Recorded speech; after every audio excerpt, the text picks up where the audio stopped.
Na mô tassa bhagavato arahato samma sambuddhassa. Na mô tassa bhagavato arahato samma sambuddhassa. Na mô tassa bhagavato arahato samma sambuddhassa. Buddhaṃ Dhammaṃ Sanghaṃ Namasami.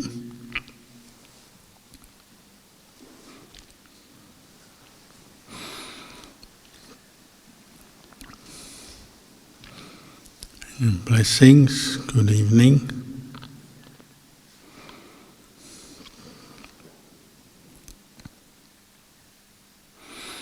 We say that the Buddhist teachings all came from the enlightened mind of the Buddha.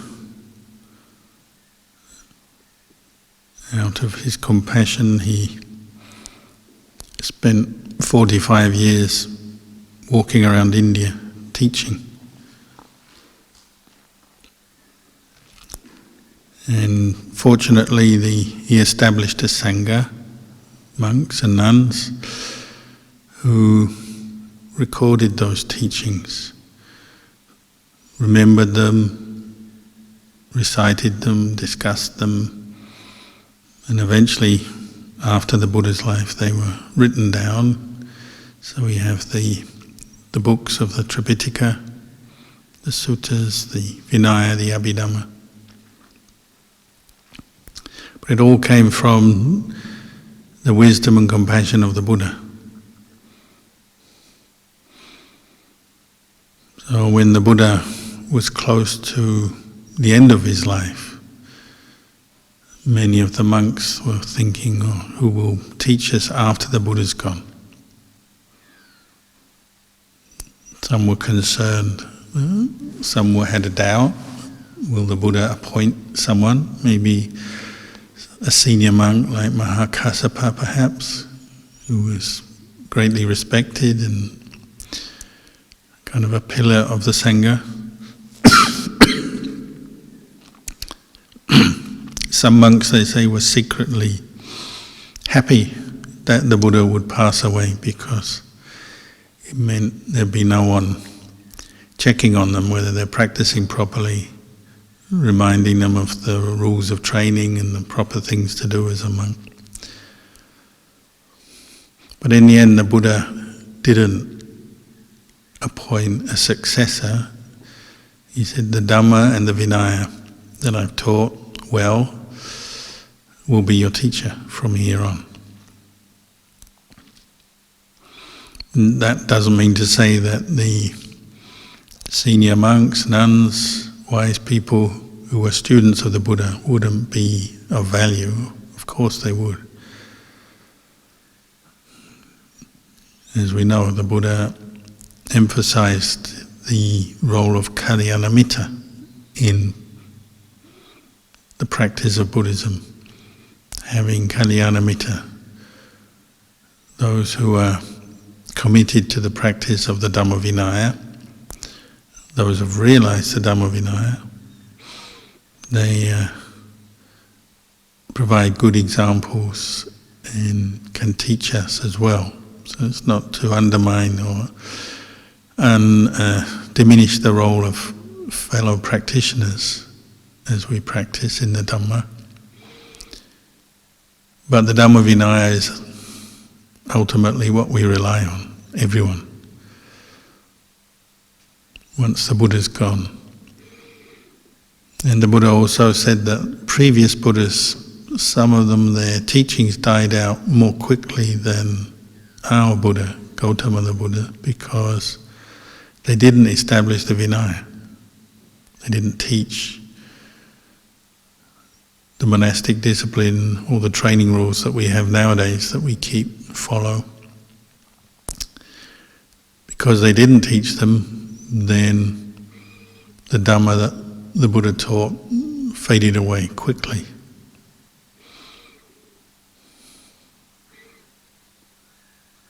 So the practice of Buddhism incorporates both Dhamma and Vinaya.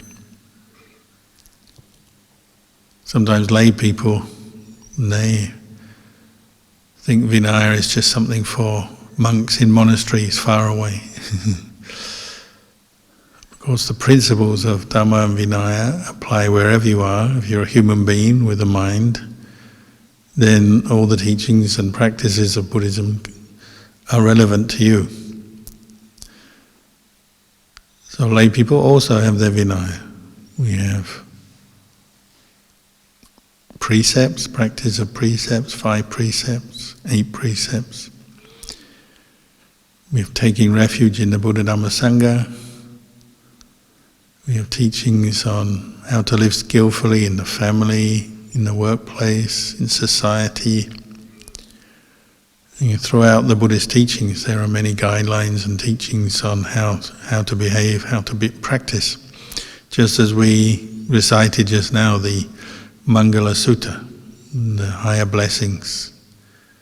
The Buddha was giving a whole range of teachings he's teaching the Devas, but it's for humans. Where do Devas come from? They come from human beings. Emphasizing the importance of different aspects of the practice. Sila, Samadhi, Panya, respecting the Dhamma, listening to the Dhamma, looking after parents, looking after the people around us, and so on. All kinds of good teachings in that sutta. Some of this we'd call Vinaya, both for Sangha and for laity. Some of it is more just Dhamma, principles and guidelines for developing the mind. And in the end, the Dhamma and the Vinaya merge together in the practice. So there's really very little separation. At first, the Vinaya training rules, the precepts, we learn them, we remember the words, we recite them. So in monasteries we have the recitation of the Patimokkha, for example. Lay people recite the 5 precepts, 8 precepts from time to time, just to remind us what they are. But then as you practice, they become internalized, and so you're no longer just remembering the words, they just become a natural intention of the mind to not kill, not fight, or not steal, or whatever, to the point where the intentions to break the precepts just don't arise anymore. They disappear. A bit like a muscle, if you don't use it, it withers away. If you don't exercise, your muscles get weaker. If you don't exercise the intention to kill, eventually it just doesn't come up. But you never know. So that's why we still remind ourselves of the Vinaya training and the precepts. Because you never know. Sometimes it seems like you've gone beyond certain mental defilements, but then when the conditions are right, they can return, re-emerge.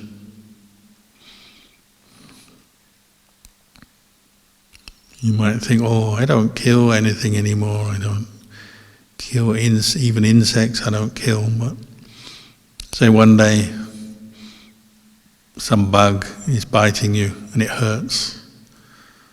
It could be a march fly, they call them in Australia, these big horse flies, march flies that suck your blood. It could be a scorpion or a centipede, or a leech, and you find it on you. Do you still keep the precept when you try to pull it off, get it off, or do you just try and hit it away, you don't care? Destroy it is okay, because it's hurting you. Vinaya is like that. Sometimes when the conditions are right and easy and conducive, you keep the Vinaya, and that's good. But sometimes we're tested as well. When someone disagrees with you, they've got a different opinion or a different way of doing things, or they're a bit aggressive or bossy or pushy, maybe the Vinaya crumbles and we give in to our more argumentative side or get frustrated. Sometimes people don't know what to do in a situation when they're getting angry, so they walk off, sometimes stomp away. which is okay. It's probably better than having an argument. But still, there may be different kinds of behavior that emerge that we didn't realize are still there. Only when the conditions come up, then we notice. So Vinaya and precepts, something you keep returning to. Little by little it's working on you, working on your mind, helping you to remove different intentions, more unskillful intentions, changing your behavior.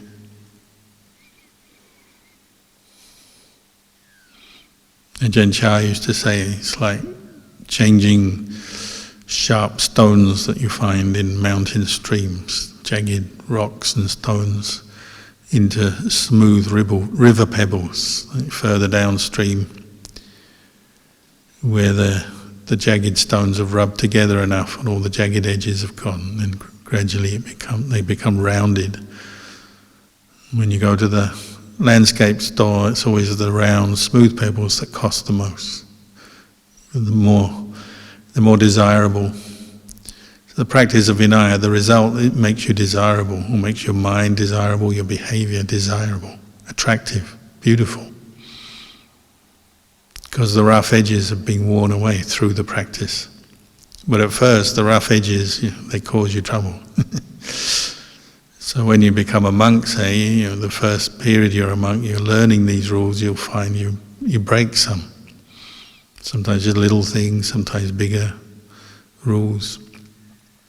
It's hard work and it's frustrating, and just having to keep rules itself is annoying for many people, puts them off being in a monastery. Too many rules, too many do's and don'ts. Even on a retreat for lay people, 8 precepts is already challenging for some people. Can't eat after noon, can't listen to music, watch movies, sleep on a simple bed and so on. Even the 8 precepts can be challenging and they frustrate us if you're trying to keep them properly. Because there'll be times when the intention to do something different comes up. But if you keep working at it, then those rough edges smooth off and you become like the smooth river pebble. You become something of value. Somebody will come along and want to put you in their garden, like a landscape pebble. Luang Por Chah would use this all the time, use the Vinaya to help people to see their rough edges, their attachments, their desires and cravings. Sometimes deliberately, sometimes it's just the way things are in a monastery without really trying. The monastic training does this anyway. One of the things you learn in Ajahn Chah Sangha is how to, we say, upatak, or attend on senior monks. Could be a monk who's just a few years senior to you or many years senior. It's one of the practices we do. We've inherited it from the Buddha. So you may be assigned as a junior monk to look after a senior monk, and you offer to wash his robes for him, wash his bowl every day for him, look after his bowl, look after his dwelling place perhaps, clean it. Maybe do acts of service or assistance, giving your time, your energy to that monk. Of course, that's fine when you like the monk, or you find the monk inspiring. But what happens when you are assigned to look after a monk you don't find inspiring or don't like? Because the Sangha is full of different characters, and we tend to like some and not like others. Certainly in the beginning, when we're still caught up in our preferences. But that's a way you can really rub away some of those jagged edges. Most monks in the Ajahn Chah Sangha, they'll tell you a story when they were assigned to look after a senior monk they didn't particularly get on with. Maybe looking after Ajahn Chah or another teacher who is inspiring, well-practiced, well-behaved, maybe has samadhi, has some wisdom, many things to offer, so it's a pleasure. It's energizing to look after a monk like that, not a problem. But then one's moved for one reason or another to look after another monk. Maybe one moves monasteries, or just the sangha in the monastery you're in changes, and you find yourself attending on a monk that you don't particularly know or you don't even like, perhaps. It can happen. But you have to keep your own practice together. So it's all right when you're inspired by a senior monk, you like to spend time with them, listen to them, serve them, be around them. But what about when it's a senior monk you're not inspired by? Maybe you think they talk too much, or they say the wrong things, or you feel they've got no samadhi, they don't know much, or there are certain habits you don't agree with, don't like, perhaps. What do you do then? Well, Ajahn Chah used to teach, you just carry on doing exactly the same practices and observances that you would for any monk. That's the whole point. In the Sangha, you take on a practice, you keep doing it, whatever the situation, whatever the people, whatever the changing nature of the conditions, you still do it. You keep the Vinaya just the same. Same with precepts, isn't it? 5, 8 precepts. The aim is to learn, to practice them, keep them up, whatever the situation. They're not like, oh, today I'm feeling a bit angry, so I'll put the precepts aside and have a good argument, or curse someone or insult someone.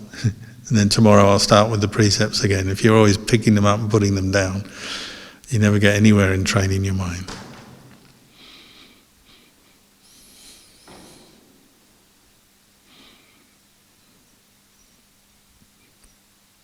When I was a novice monk, I was learning Thai, so I often was sent off with different Thai senior monks because I could start to speak a little bit, understand conversation. So I was sent to a very remote monastery where there's just a couple of monks. And one of the senior monks didn't like me. I don't know why, but he didn't like me. I was just a novice and I didn't feel too much, didn't think it was too much of a problem.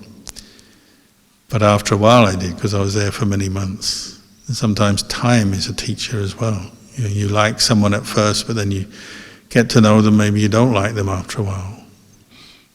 Sometimes it even works the other way around. Sometimes you don't like someone at first, but then you get to know them and you realize they know a lot and they have many good qualities, and you find them inspiring over time. Your view changes. So this monk I was assigned to look after, I had to wash his robes, wash his bowl. Because I was a novice, I could get things from the kitchen. There was no lay people visited the monastery on a daily basis. It's totally remote in the forest. So he was always asking me to get him special things from the kitchen. Drinks, special kinds of food and things. Probably he was breaking the Vinaya because he's a monk. But I was a novice, I would just do what I was told. And sometimes I'd be grumbling in my mind, but I set my goal, I have to at least not complain outwardly. So after a few months I realized this is a good practice, because it's teaching me just to give up, set aside my views, because I was a novice. I didn't know that much about the Vinaya, I was still learning. My meditation was still up and down. Didn't know so much about the Dhamma. I was learning, but I didn't know so much. So I couldn't really criticize or complain about the senior monk. I just learned to get on with my own practice. I have plenty of defilements coming up. That was enough, without having to worry about other people's defilements, or senior monks or junior monks.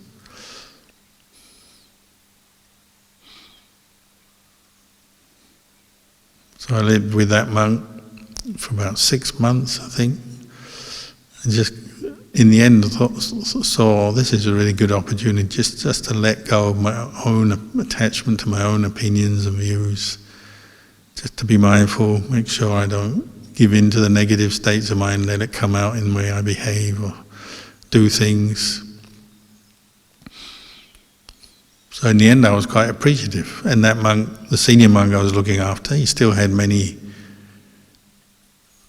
skills and different knowledges that he could share with me, and he helped the other members of the community. There's only about 4 of us there, 4 or 5, but he would do what he could to help others.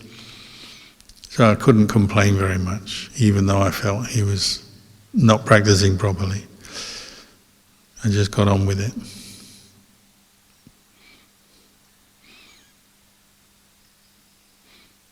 Ajahn Sangha is huge. Now, just last month we were in Thailand, over 1,000 monks came together. So there's bound to be different characters.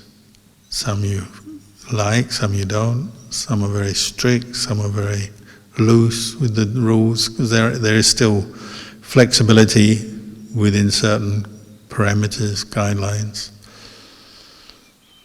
Some have very good reputations as speakers on the Dhamma, some reputations in their meditation, samadhi, some even psychic powers.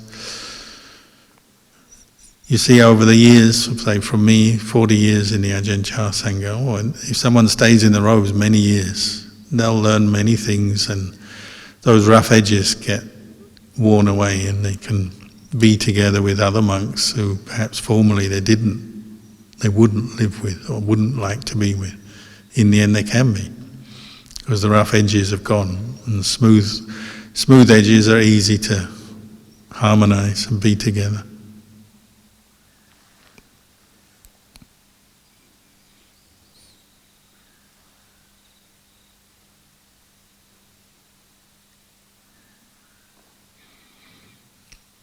You see, this is the same whether you're talking about on the outside. We have to learn the Vinaya, how to live with other people successfully, peacefully, whether we like them or not. It's also the same with your own mind. The Vinaya is ultimately leading you inwards to develop more mindfulness, more understanding of your own mind. What we call Sati Vinaya. The mindfulness you develop in keeping precepts and rules, actually it's the same quality that you need for developing meditation. If you practice recollection of the Buddha, or metta bhavana, or anapanasati bhavana, any kind of meditation object you develop, you need mindfulness. You're developing the ability to pay attention, keep your mind on an object. And the training in precepts and Vinaya only supports that, because it's the same quality, nothing different. So you see, people who put effort into their precepts, generally, when they come to meditate, start to get results. Their mind is already in training, as it were. But still, you have to work with this mind that is so fast to change from one mood to another. If you sit down to meditate, you're going to watch the breath, or recite Buddha, or cultivating vipassana insight, doesn't matter. What do you find? Straight away the mind moves. You sit down to meditate, straight away a thought arises. It's interesting, you'll notice there'll be things in the back of your mind that when you're moving around doing normal activities, you're not meditating, they go quiet. Deeper attachments, problems, suffering, issues in your life. Half the time you're not thinking of them because your mind is occupied with business, work, socializing, going here, going there, doing things. And then when you come to meditate, suddenly they pop up. Maybe even the first thought is that problem that's been sitting in your mind maybe for weeks, months, even years. Hope not, but it can be. It pops up straight away, within the first 10 seconds. When you're not meditating, it disappears. Maybe that's an incentive not to meditate, so people get lazy or distracted, because it's better, isn't it? If you don't have to face your attachments, your kilesas, it's easier. Well, that's what we call blissful ignorance. You're denying or hiding away from problems. As soon as you sit down to meditate, they're coming up again. So you have to be very patient and watch. But really your first aim is simply to establish some mindfulness using your meditation object. Keep the mind steady with the breath, with the Buddha, or any other meditation technique. To keep the mind steady so you can observe. And you'll notice even those deeper attachments that come up, they arise, pass away, often very quickly, one thought after another, one desire after another, liking, disliking, wanting, not wanting. And you can observe that when you're mindful. You're paying attention, you might notice that. And you're seeing impermanence. It's just a universal characteristic that all thoughts, feelings, moods arise and cease. Often we think to see or understand impermanence, for example, you have to analyze a lot, think about it a lot, read many books, study it, hear a lot of talks. Well, that can all help, but in the end, just looking at your mind and you'll notice it. Insight is often just observing the way things are. Thoughts come and go. Even very unpleasant thoughts, unpleasant memories, they arise, they cease. That's what they do. So having enough mindfulness to notice that, be aware of that. Immediately some of those teachings of the Buddha become clear. Oh, it's impermanent. It's gone. You're thinking about something and it passes. But when you do that with mindfulness, there's a sort of cleansing effect on your mind. It's not just remembering that everything is impermanent. You're knowing or seeing in that moment that the thought arises and ceases. Even very big worries and problems you have in your life, largely they're just made up of what you think about them, how you feel, what you think, how you remember them. Doesn't mean to say all your problems disappear by doing this, but your way of looking at the whole thing changes once you're becoming aware of your own mind. And so many big problems shrink down to little problems, and little problems disappear altogether simply by establishing mindfulness and seeing, oh, it's just a thought.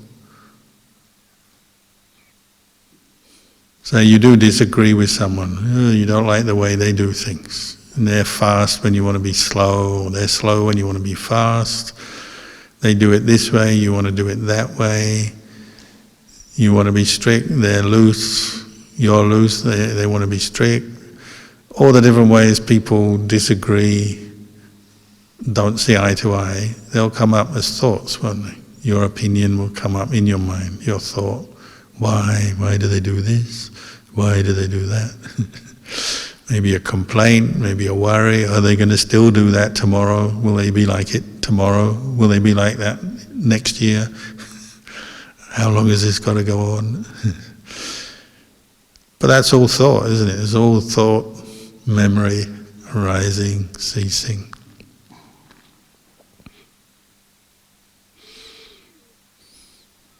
There may be still things you need to analyze or find out about, but this is the central insight, isn't it? Every thought passes away.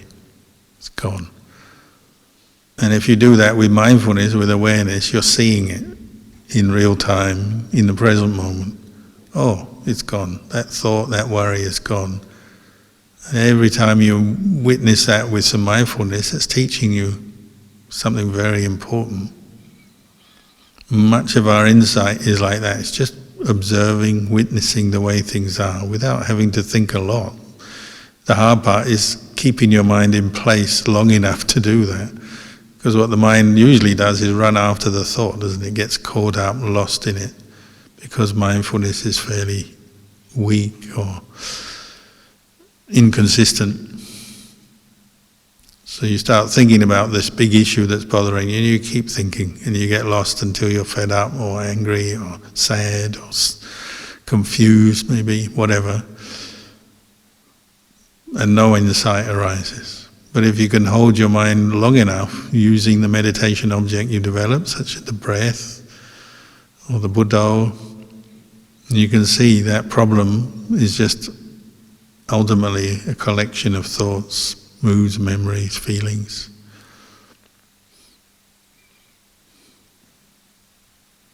And then they're gone. Things you're anticipating, good things, arise and cease. First there's the anticipation, the sort of the fantasy, the imagination, then the actual event. Either way, it arises, ceases. Good things, bad things, you know, problems, worries, that you're worried about something. It arises, it ceases, it happens, and then it's gone. And that's the nature of our life. There's many moments of things arising and passing away. If we can witness that with mindfulness, then we get wisdom, get understanding, don't we? This too will pass. All the sort of cliched phrases we use, this too will pass. Everything is impermanent, nothing lasts, nothing is the same as before.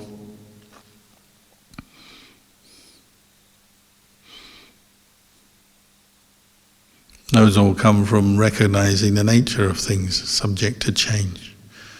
But to really see that, you have to be mindful, you have to pay attention.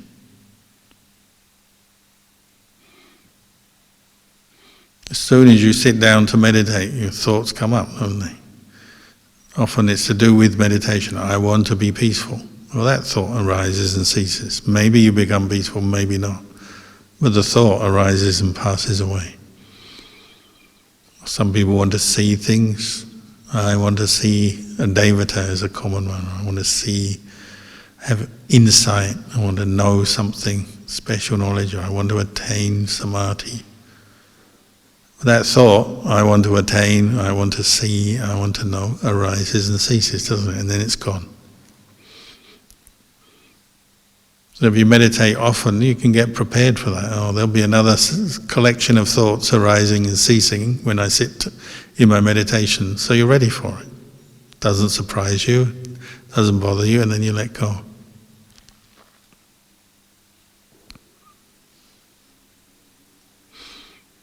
That's why doubt is such a problem when you meditate, because doubt stops you seeing things as impermanent, arising and ceasing. It just takes you on a tour, a guided tour of your mind, all the doubts, uncertainties about everything that you want to think about.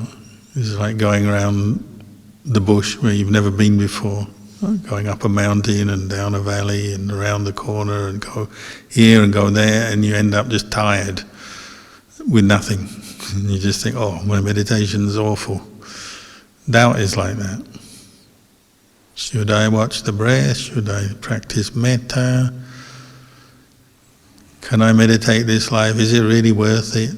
Can I ever train this mind? On and on it goes.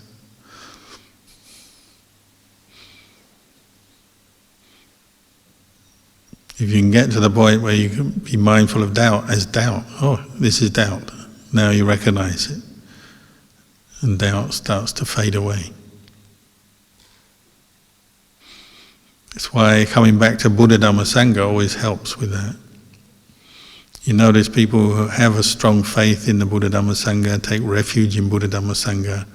Again, their mind tends to settle down quickly. And their samadhi comes up quicker. They have less doubt, less confusion, because they've got a reference point. They come back to the Buddha, the Dhamma, the teachings, the Sangha, maybe living teachers or good examples. Keep coming back to those anchors, those reference points, so the mind is more settled.